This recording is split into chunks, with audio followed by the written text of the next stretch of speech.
Greetings and salutations of peace. You are now in tune on the one, the force itself by this time. We call it the Holy Master Blaster Jamming. Until then, be still and look within. Many of you, when you hear the horn blow, you will not be ready to go. Some of you already know. World has become helter-skelter. The internet, your minds. It's evident we have reached the end of times, the point of no return. Wars and rumors of events to come. 3 days of darkness, information wars abound. Gender wars having reached their limits. The casualties leaving the battlefield disillusioned for life. Like they said they would. Ray Bradbury, the Martian Chronicles, could be a reality. The ones who left us here are returning. Have you noticed each scientist, as if they are experts, give their view, and the people regurgitate it, spit it out, and it's regurgitated again? The cycle is of never-ending confusion you are now into. No information is certain. It has all become obsolete, for the great information age is crumbling, falling off the great wall of time like a fresh goose egg splat. The zombies have heard it all before. Finally, the apocalypse is here. No one knows the time. No one knows the year. The Dogon have told us already.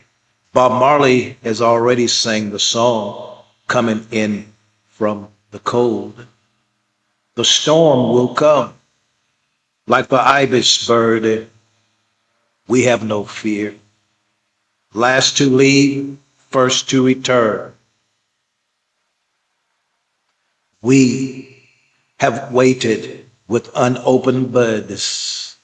In the midst of chaos, a flower of truth has bloomed.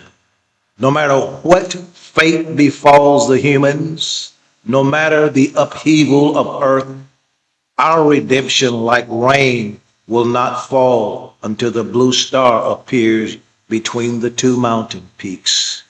You are now in two.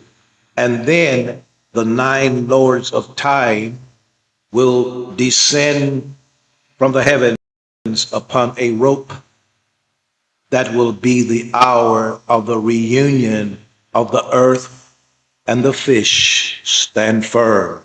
You are now in tune on the one, the force itself of this time. We call it the Holy Master Blaster Jamming. I am the Rastafari poet, Ital Iman. Yes, I.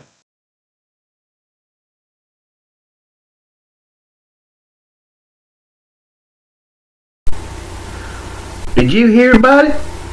About what? The niggers! What about him? Them leaving, pulling out, going away. Did you hear? What you mean pulling out? How can they do that? They can, they will, and they are. Just a couple? Every single one here in the South? No. Yes! I got to see that. I don't believe it. Where are they going? Africa? Mars. You mean the planet Mars? That's right. The men stood up in the hot shade of the hardware porch Someone quit lighting a pipe. Somebody else spat out into the hot dust of noon. They can't leave. They can't do that. They're doing it anyways. Where'd you hear this? It's everywhere. On the radio a minute ago. Just come through. Like a series of dusty statues, the men came to life. Samuel T.C., the hardware proprietor, laughing uneasily. I wondered what happened. I wondered what happened to Silly. I sent him on my bike an hour ago. He ain't come back from Mr. Boardman's yet. You think that black fool just pedaled off to Mars? The men snorted. All I say is he better bring back my bike. I don't take stealing from no one, by God. Listen! The men collided irritably with each other, turning. Far up the street, the levee seemed to have broken. The black, warm waters descended and engulfed the town. Between the blazing white banks of the town stores, among the trees, silence. A black tide flowed. Like a can of summer molasses, it poured turgidly forth upon cinnamon dusty roads. It surged slow, slow, and it was men and women and horses and barking dogs, and it was little boys and girls, and from the mouths of the people partaking of this tide came the sound of a river. A summer day river going somewhere, murmuring and irrevocable, and in the slow, steady channel of darkness that cut across the white glare of day were touches of alert white, the eyes, the ivory eyes, staring ahead, glancing aside, as the river, the long, endless river, took itself from old channels into new ones. From various and uncountable tributaries, in creeks and brooks of color and motion, the parts of this river had joined, become one mother current, and flowed on, and brimming the swell were things carried by the river, grandfather clocks chiming, kitchen clocks ticking, caged hens screaming, babies wailing, and swimming among the thickened eddies were mules and cats, and sudden excursions of burst mattresses, springs floating by, insane hair stuffing sticking out, and boxes and crates and pictures of dark grandfathers in oak frames, the river flowing it on while the men sat like nervous hounds on the hardware porch, too late to mend the levee. Their hands empty. Samuel T.C. wouldn't believe it. Why, hell, where they get the transportation? How they going to get it to Mars? Rockets, said Grandfather Quartermain. All the damn fool things. Where they get the rockets? Save their money and build them? I never heard about it. Seems these niggers kept it a secret. Worked on a rocket all themselves. Don't know where. In Africa, maybe. Could they do that? Demanded Samuel T.C., pacing about the porch. Ain't there's a law? It ain't as if they're declaring war, said Grandpa quietly.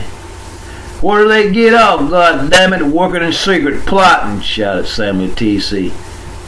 Schedule it for all this time niggers to gather out by Leon Lake, by Loon Lake. Rocket's been there at 1 o'clock, pick him up, take him to Mars. Telephone the governor, call the militia, cried T.C. They should have given notice. Here comes your woman, T.C. The men turned again as they watched down the hot road in the windless light. First one white woman and then another arrived. All of them with stunned faces, all of them rustling like ancient papers. Some of them were crying, some were stern. All came to find their husbands. They pushed through Barroom swing doors vanishing. They entered cool, quiet groceries. They went in at drugstores and garages, and one of them, Mrs. Clara T.C., came to stand in the dust by the hardware porch, blinking up at her stiff and angry husband as a black river flowed full behind her. "It's Lucindy, Pa. You gotta come home." "I'm not coming home for no darky. She's leaving. What'll I do without her? What'll I do without her?" "Fetch for yourself, maybe. I won't get down on my knees to stop her." "But she's like a family member," Mrs. T.C. moaned. "Don't shout. I won't have you blubbering in public this way about no goddamn..." His wife's small sob stopped. She dabbed her eyes. "I kept telling her, Lucindy," I said, "you stay on and I raise your pay. And you get 2 nights a week off if you want to." But she just looked set. I never seen her so set. And I said, "Don't you love me? Don't you love me, Lucindy?" And she said yes.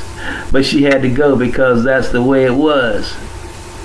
She had to go because that's the way it was, is all. She cleaned the house and dusted it and put luncheon on the table, and then she went to the parlor door and stood there with 2 bundles, one by each foot, and shook my hand and said, "Goodbye, Miss T.C." And she went out the door. And there was her luncheon on the table, and all of us too upset to even eat it. It's still there now. I know, last time I looked it was getting cold. T.C. almost struck her. "God damn it, Miss T.C., you get the hell home, standing there making a sight of yourself. Go on now, get!" "But Pa..." He strode away into the hot dimness of the store. He came back out a few seconds later with a silver pistol in his hand. His wife was gone. The river flowed black between the buildings, with a rustle and a creak and a constant whispering shuffle. It was a very quiet thing, with a great certainty to it. No laughter, no wildness, just a steady, decided, and ceaseless flow. T.C. sat on the edge of his hardwood chair. "If one of them so much as laughed, by Christ, I'll kill him." The men waited. The river passed quietly in the dreamful noon. "Looks like you're going to have to hold your own turnip, Sam," Grandpa chuckled. "I'm not bad at shooting white folks neither." T.C. didn't look at Grandpa. Grandpa turned his head away and shut up his mouth. "Hold on there, Samuel." T.C. leaped off the porch. He reached up and seized the reins of a horse ridden by a tall Negro man. "You Belter, come down off there." "Yes, sir." Belter slid down. T.C. looked him over. "Now just what you think you're doing?" "Well, Mr. T.C., I reckon I think you're gonna just like that song, what's the word, way up in the middle of the air, ain't that it?" "Yes, sir." The Negro waited.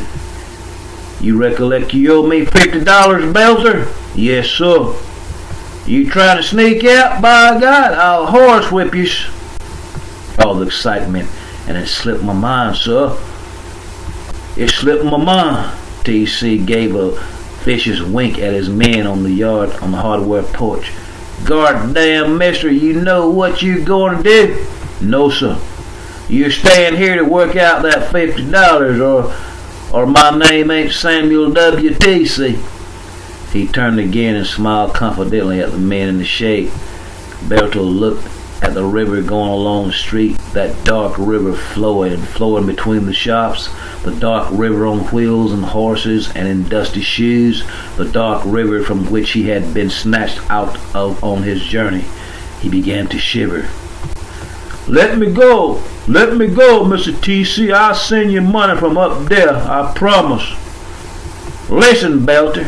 T.C. grasped the man suspended like two harp strings, playing them now and again, contemptuously, snorting at the sky. pointing one bony finger straight at God. Belter, you know anything about what's up there? What's to tell me? What they tell him? Christ! Hear that? What they tell him? He swung the man's weight by his suspenders idly, ever so casual, flicking a finger in the black face.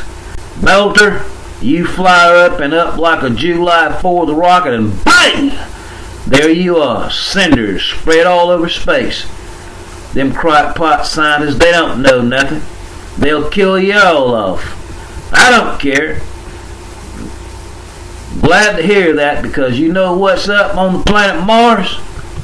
There's monsters with big raw eyes like mushrooms. You seen them pictures on those future magazines you buy at the drugstore for a dime? Ain't you? Well, them monsters jump up and suck marrow from your bones. Don't care at all, don't care. Belter watched the parade slide by, leaving him. Sweat lay on his dark brow. He seemed about to collapse. And it's cold up there, no air. You fall down, jerk like a fish, gasping, dying, strangling, dying. You like that? Lots of things I don't like, sir. Please, sir, let me go. I'm late. I'll let you go when I'm ready.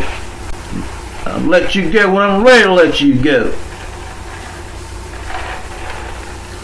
We'll just talk here politely until I say you can leave.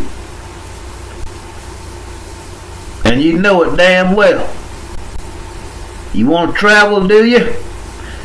Well, mister, way up in the middle of the air, you get the hell home and work out that $50 you owe me. Take you 2 months to do that.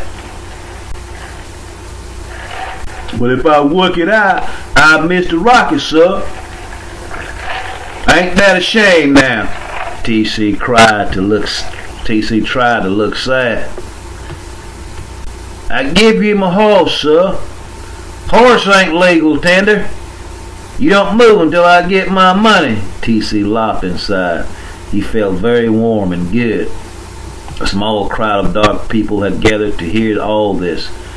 Now, as Belter stood, head down, trembling, an old man stepped forward.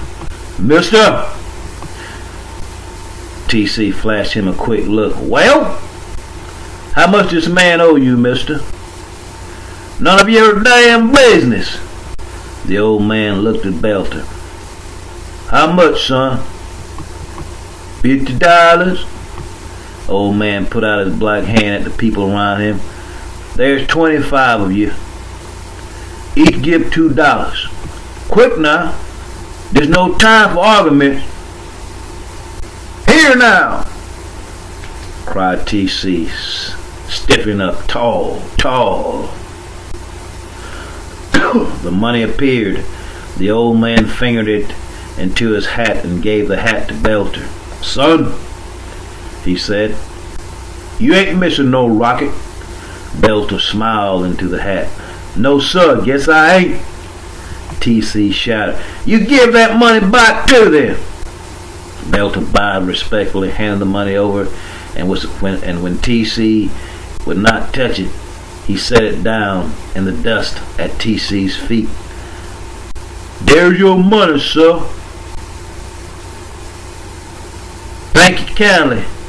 Smiling, he gained the saddle of his horse and whipped his horse along, thanking the old man who rode with him. Now, until they were out of sight and hearing. Sons of bitch, whispered TC, staring blind at the sun. Sons of bitch, pick up the money, Samuel, said someone from the porch. It was Happen all along the way. Little white boys, barefoot, dashed up with the news. Them that has help, that hasn't, and that way they all get free. Seen a rich man give a poor man $200 to pay off something. Seen someone else give someone else $10, $5, 16. Lots of that all over, everybody. The white men sat with sour water in their mouths. Their eyes were almost puffed shut, as if they had been struck in the face by wind and sand and heat. The rage was in Samuel T.C. He climbed up on the porch and glared at the passing swarms. He waved his gun, and after a while, when he had to do something, he began to shout at anyone, any Negro who looked at him. Bang! There's another rocket out in space, he shouted to all could hear. Bang! By God, bang! The dark heads didn't flicker or pretend to hear, but their white eyes slid swiftly over and back. Crash! All them rocks falling, screaming, dying, bang! God Almighty, I'm glad I'm right here on old terra firma. And they says, and the old joke, the more farmer, the less terror. Ha ha ha! Horse clopped along, shuffling up dusk. Wagons bumped on ruined springs. Bang! His voice was all over space, jerked out rockets like so many minnows hit by a meteor. By God, space full of meters. You know that? Sure. Thick as buckshot. Pow wow. Powie. Shot 'em down. Tin can rockets like so many ducks. So many clay pipes. Old sardine can full of black cod. Bang 'em! This is Sting's ladyfinger. Bang, bang, bang! 10,000 dead here, 10,000 there, floating in space around Earth, every cold way out. Lord, do you hear that? You hear there? Silence. The river was broad and continuous, having entered all cotton shacks during the hour, having flooded all the valuables out. It was now carrying the clocks and the washboards, the silk boats and the curtain rods on down to some distant black sea. High tide passed. It was 2 o'clock. Low tide came. Soon the river was dried up, the town silent, the dust settling in a film on the stores, the seated men, the tall hot trees. Silence. The men on the porch listened, hearing nothing. They exceeded their thoughts and their imaginations out and into the surrounding meadows.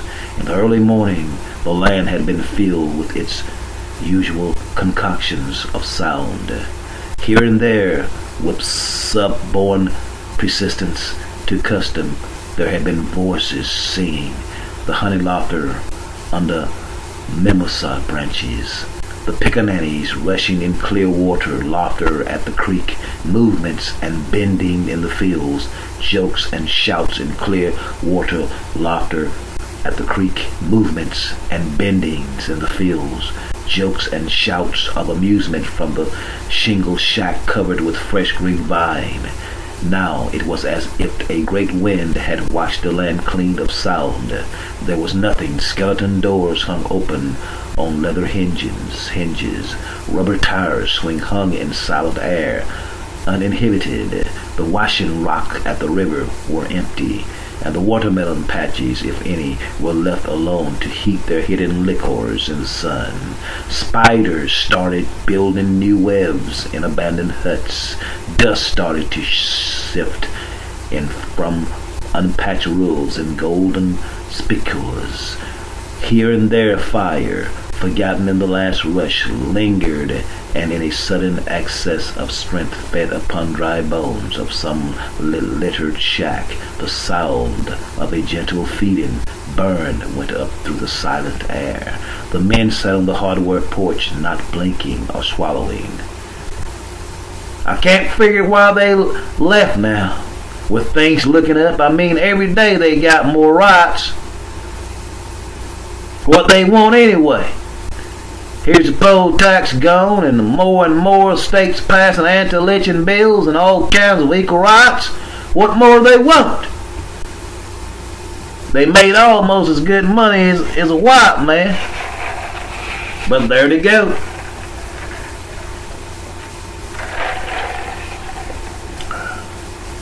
Far down the empty street, a bicycle came. I'll be goddamn, TC. Here comes your silly now. The bicycle pulled up before the porch, a 17-year-old colored boy on it.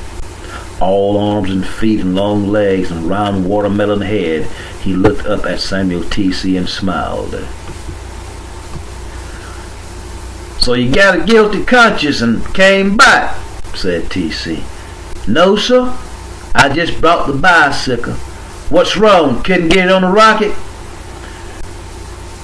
"That wasn't it, sir." "Don't tell me what it was. Get off. You're not going to steal my property." He gave the boy a push. The bicycle fell. "Get inside and start cleaning the brass." "Beg pardon?" The boy's eyes widened. He heard what I said. "There's guns need unpacking there, and a crate of nails just come from Natchez." "Mr. T.C., a box of hammers need fixing." "Mr. T.C., sir, you still standing there?" T.C. glared. "Miss T.C., you don't mind I take the day off," he said. He said apologetically. "And tomorrow, and the day after tomorrow, and the day after that," said T.C. "I'm afraid so, sir." "You should be afraid, boy. Come here." He marched the boy across the porch and drew a paper out of the desk. "Remember this, sir? It's your working papers. You sign it. There's your X right there, ain't it? Answer me." "I didn't sign that, Mr. T.C." The boy trembled. "Anyone can sign an X." "Listen to this, silly. Contract. I will work for Mr. Samuel T.C. 2 years, starting July 15, 2001.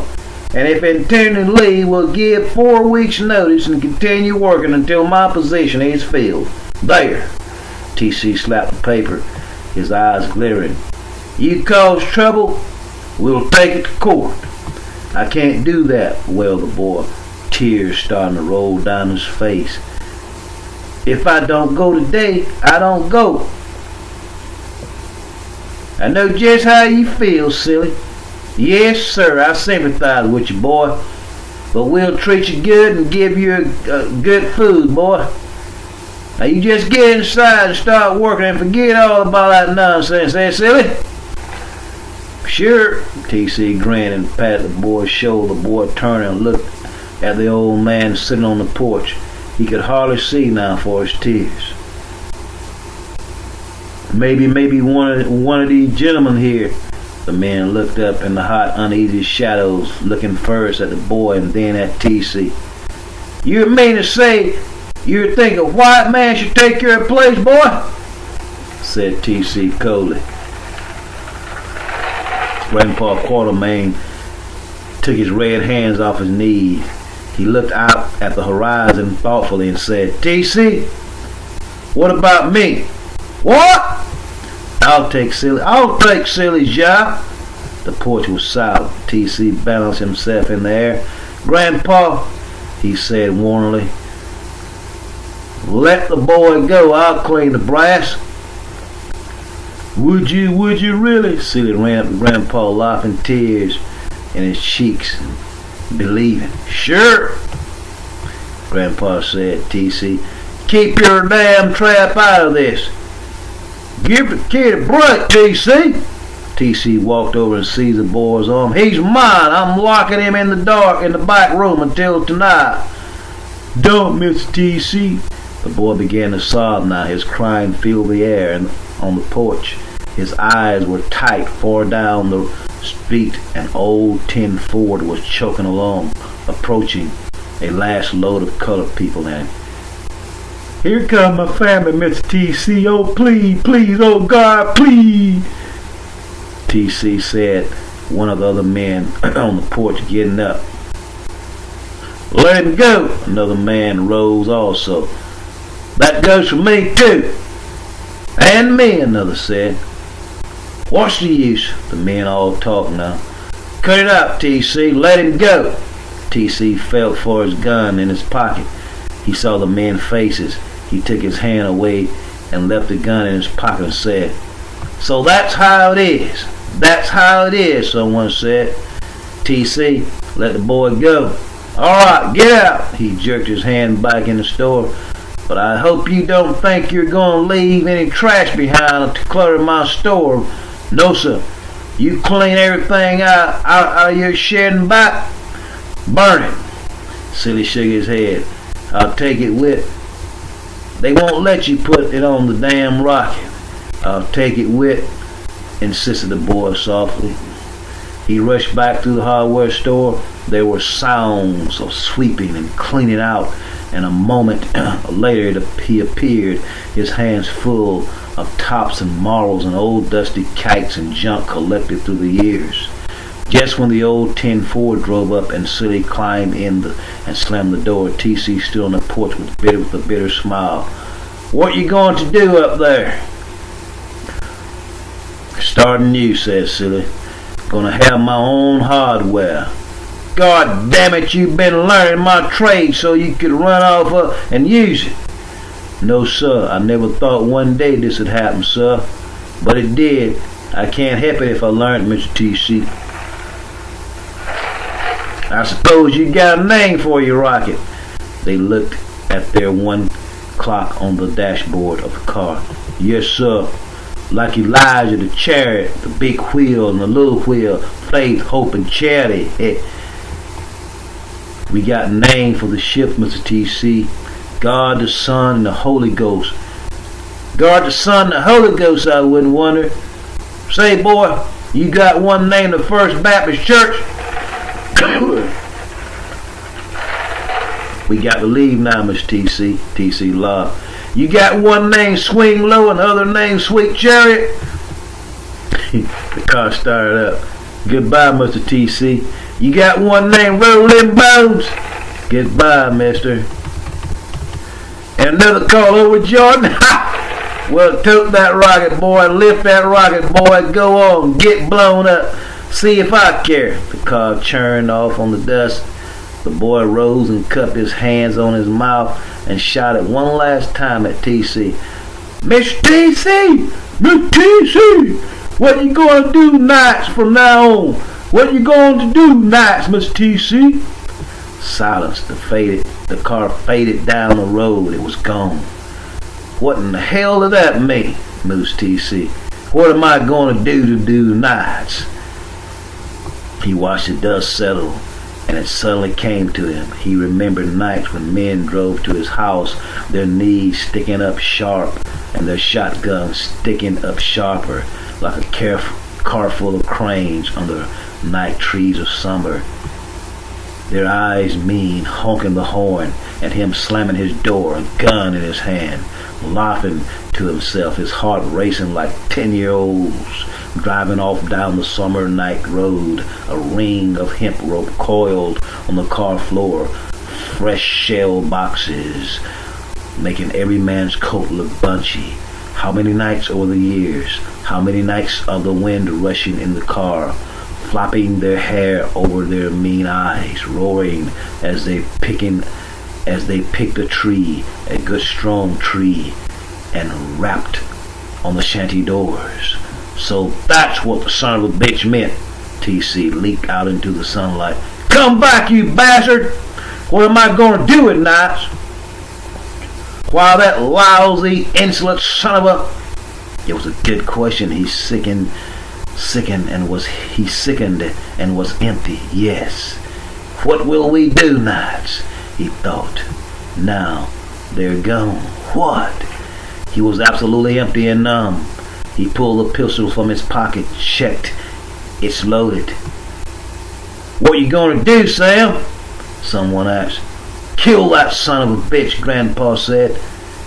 Don't get yourself heated. But Samuel TC was going around behind the store. A moment later he drove out. He drove out of the drive in his open top car. Anyone coming with me? I'd like to drive, said Grandpa, and got up. Anyone else? Nobody replied. Grandpa got in and slammed the door. Samuel TC gutted the car out in the great whirl of dust. They didn't speak as they rushed down the road under the bright sky. The heat from the dry meadows was shimmering. They stopped at the crossroad. Which way to go, Grandpa? Grandpa squinted. Straight on ahead, I figure. They went on under the summer trees. Their car made a lonely sound. The road was empty. And as they drove along, they began to notice something. TC slowed the car and bent out, his yellow eyes fierce. God damn it, Grandpa, you see what them bastards did? What? Asked Grandpa and looked where they had been carefully set down and left in neat bundles. Every few feet along the empty road were old roller skates, a bandana full of knickknacks, some old shoes, cartwheels, stacks of paint, pants, and coats, and ancient hats, bits of oriental crystal that had once tinkled in the wind, tin cans and pink geraniums, dishes of wax fruit, cartons of Confederate money, wash tubs, scrub boards, wash lines, soap, somebody's tricycle, someone else's head shears, a toy wagon, a jack-in-the-box, a stained glass window from the Negro Baptist Church, a whole set of brake rims, inner tubes, mattresses, couches, rocking chairs, jars of cold cream, hand mirrors, none of it flung down, no, but deposited gently and with well-feeling, with decorum upon the dusty edge of the road, as if a whole city had walked here with hands full, at which time a great bronze trumpet had sounded, and the articles had been relinquished to the quiet dusk, and one and all the inhabitants of the earth had fled straight up into the blue heavens. Wouldn't burn them, they said, cried angrily. Wouldn't burn them, T.C., cried angrily. No, wouldn't burn them like I had, but had to take them along and leave them where they could see them for the last time on the road, all together and whole. Them niggers think they're smart. He veered the car wildly, mile after mile down the road, tumbling, smashing, breaking, shattering bundles of paper, jewel boxes, mirrors, chairs. There, by damn, and there! The front tire gave a whistling cry. The car spilled crazily off the road into a ditch, flinging TC against the glass. Son of a bitch! He dusted himself off and stood out of the car, almost crying with rage. He looked at the silent, empty road. We'll never catch them now, never, never! As far as he could see, there was nothing but bundles of stacks and more bundles neatly placed like little abandoned shrines in the late day, in the warm blowing wind. T.C. and Grandpa came walking tiredly back to the hardware store an hour later. The men were still sitting there, listening and watching the sky, just as T.C. sat down and eased his tight shoes off. Someone cried, Look! I'll be damned if I will, said T.C. But the others looked, and they saw a golden bobbing rising into the sky, far away, leaving flames behind. They vanished. In the cotton fields, the wind blew outwardly among the snow dusters. In still farther meadows, the watermelons lay, fingerprinted, stripped like tortoise cats lying in the sun. The men on the porch sat down, looked at each other, looked at the yellow rope piled neat on the store shelves, glanced at the gun shells, glinting shining brass in their cartons, saw the silver pistols and long black metal shotguns hung high and quiet in the shadows. Somebody put a straw in his mouth. Someone else drew a figure in the dust. Finally, Samuel T.C. held his empty shoes up in triumph, turned it over, stared at it, and said, Did you notice? Right up to the very last, by God, he said, Mister, you are now in tune, on the one, the force itself. At this time, we call it the Holy Master Blaster Jammin'. I am the Rastafari, Ital Iman I, way up in the middle of the air.